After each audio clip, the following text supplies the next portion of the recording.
Les Belges qui seront vaccinés contre le coronavirus pourront le prouver officiellement. Leur carte de vaccin sera disponible sur un site internet confidentiel. Ils pourront également imprimer des attestations de vaccination. Reste à savoir qui pourra exiger ce papier. Anna Narouche. L'outil s'appelle VaccinNet Plus, une sorte de carnet de vaccin digital, un registre des personnes vaccinées contre le Covid-19.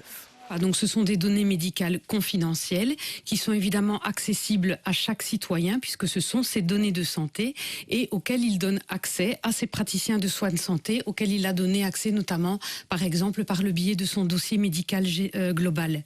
Ils ne sont absolument pas publics. Pour y accéder, un site internet masanté.be. Vous y trouverez votre attestation de vaccination. C'est possible qu'à certains événements, il soit requis de produire un témoignage de vaccination comme il est requis à l'heure actuelle pour un test de dépistage, par exemple. À terme, cette attestation pourrait vous servir pour voyager, par exemple, ou inscrire votre enfant à la crèche, comme c'est déjà le cas pour d'autres vaccins. Le vaccin se fait sur une base volontaire.